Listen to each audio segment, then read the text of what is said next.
మనసిస్తావా part 3. వెనక్కి తిరిగి చూసినా ఆమెకి దగ్గరగా వెళ్ళిన అతనిని చూసి ఆమె కంట్లో చిన్నపాటి బెదురు కూడా లేదు. అది అతనికి నచ్చదు అని కూడా ఆమెకి తెలుసు. కానీ తప్పు చేయనప్పుడు ఎవరికి భయపడవలసిన అవసరం లేదు అన్నది ఆమె నైజం.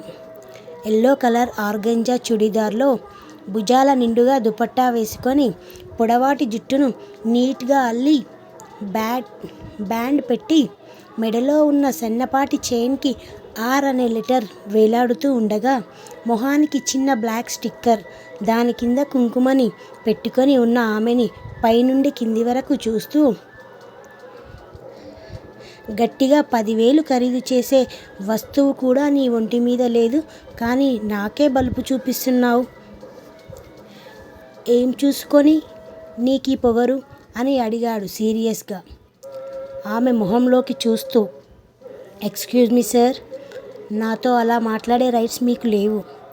మీలాగా నా దగ్గర డబ్బు లేనంత మాత్రాన ఆత్మాభిమానం లేని దానిని కాదు మీ ఇష్టానికి మాట్లాడడానికి అంది అతని కళ్ళలోకి సూటిగా చూస్తూ.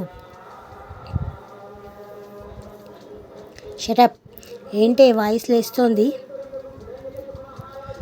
లేస్తుంది. ఎందుకంటే నేను మీ దగ్గర వర్క్ చేస్తున్న స్టాఫ్ని మాత్రమే, కానీ మీ బానిసను కాదు. మీరు ఏం అన్నా పడటానికి నన్ను చులకన చేసి మాట్లాడే రైట్స్ మీకు లేవు. నేను మీకు ఇవ్వలేదు సార్.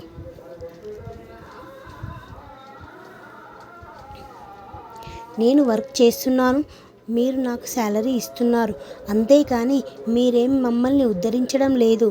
సో రెస్పెక్ట్ ఇచ్చి తర్వాత మా నుండి తీసుకోండి. వెంటనే ఆమె చేయి పట్టుకొని విసురుగా దగ్గరికి లాక్కుంటూ, నేనేం చేయాలో చేయకూడదో నువ్వే నాకు చెప్తావా అని అడిగాడు కోపంగా.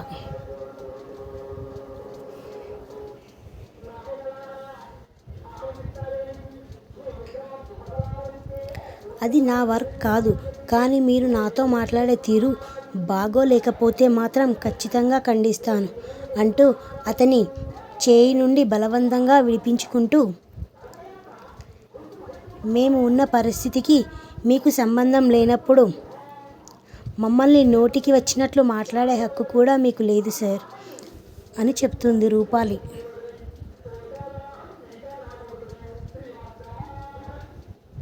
ఇంకోసారి మీరు నన్ను వే అని మాట్లాడితే బాగోదు అని వార్నింగ్ ఇచ్చి అక్కడ ఇంకొక నిమిషం కూడా ఉండకుండా తన చేతిలో ఉన్న ఫైల్స్ని అతని టేబుల్ పైన పెట్టి మెడలో ఉన్న ఐడి కార్డ్ని విసిరేసి బయటకు నడిచింది రూపాలి.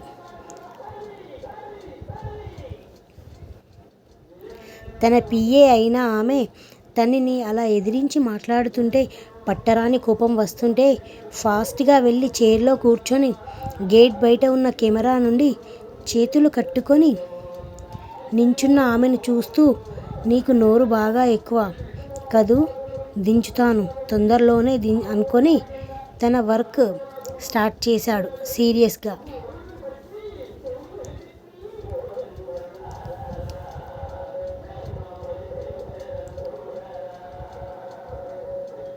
అతను చెప్పినట్లుగా ఎండగా ఉన్న మధ్యాహ్నం లంచ్ టైంలో కూడా అక్కడ నుండి కదలలేదు.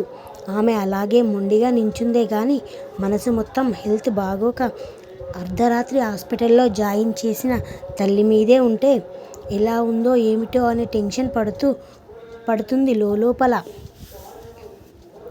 ప్రతిరోజు తన కోసం అక్కడి ఫేమస్ రెస్టారెంట్ నుండి వచ్చే ఫుడ్ రావడంతో హ్యాండ్ వాష్ చేసుకొని వచ్చి తింటూ బయట నించున్న రూపాలిని చూస్తూ కొంచెం కూడా అలుపు లేనట్టు మార్నింగ్ ఎలా నించుందో ఇప్పుడు కూడా అలాగే ఉన్న ఆమెని చూసి ఈ పొగరుకు ఏం తక్కువ లేదు అనుకుంటూ ఫుడ్ తినేసి మళ్ళీ వర్క్ స్టార్ట్ చేశాడు. అలా ఈవినింగ్ అవ్వడంతో ఆఫీస్ టైం అయిపోతే స్టాఫ్ అందరూ ఒక్కొక్కరుగా తన వర్క్ అయిపోయిన వాళ్ళందరూ బయటకు వెళ్తూ ఉన్నారు. కొంచెం సాంగ్స్ డిస్టర్బెన్స్ వస్తుందండి.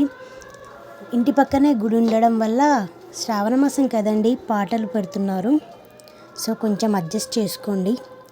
టైం చూస్తున్న రూపాలి ఆఫీస్ టైం అయిపోయింది అని అర్థమై దాహంగా ఉండి ఎండకు కళ్ళు తిరుగుతున్నా కూడా లెక్క చేయకుండా ముందుగా తన దగ్గర ఉన్న ఫోన్తో హాస్పిటల్కి కాల్ చేసి తల్లికి ఎలా ఉందో అడిగింది.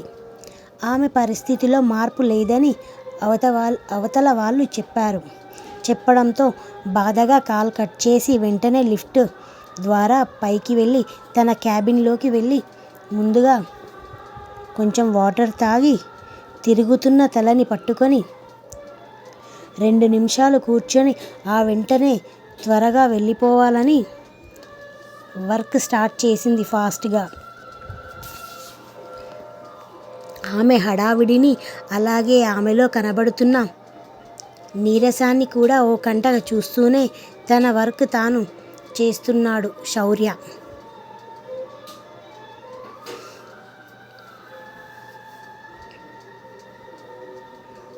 ఇకపోతే తప్పులు చేస్తే మళ్ళీ టైం పడుతుంది అని జాగ్రత్తగా వర్క్ చేస్తున్న ఆమెకి అది కంప్లీట్ అయ్యేటప్పటికి టైం 9 అయితే వెంటనే తన బ్యాగ్ తీసుకొని క్యాబిన్ లాక్ చేసుకొని హడావిడిగా కిందకి వెళ్ళింది. ఇంటికి త్వరగా వెళ్ళే ఇంట్రెస్ట్ లేక రోజు 10కి ఆఫీస్ నుండి వెళ్ళే శౌర్య హడావిడిగా వెళ్తున్న ఆమెను చూసి అప్పుడే తన అయిపోయిందా అనుకుంటూ టైం చూశాడు. ఈరోజు తన వర్క్ కూడా త్వరగా అయిపోవడంతో తన ఫోన్ తీసుకొని బయటకు వెళ్ళిపోయాడు. తను కూడా తన కార్ తీసి బయటకు వచ్చిన అతనికి పురాణి ఢిల్లీకి వెళ్ళే బస్ ఎక్కుతున్న రూపాలి కనబడడంతో వర్క్ ఏదైనా తేడా రావాలి, రేపు చెప్తాను నీ సంగతి అనుకుంటూ ఫాస్ట్గా అక్కడ నుండి వెళ్ళిపోయాడు. నేరుగా హాస్పిటల్కి వెళ్ళిన ఆమె డ్యూటీలో ఉన్న డాక్టర్తో మాట్లాడుతూ మా అమ్మకి ఎలా ఉంది డాక్టర్ అని అడిగాక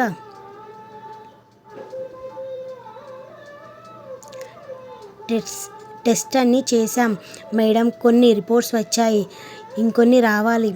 ఇంత సడన్గా ఆమె అలా పేషెంట్ అయి పడిపోవడానికి కారణం తెలియడం లేదు. మిగిలిన రిపోర్ట్స్ కూడా వస్తేనే కానీ అసలు విషయం తెలియదని చెప్పారు.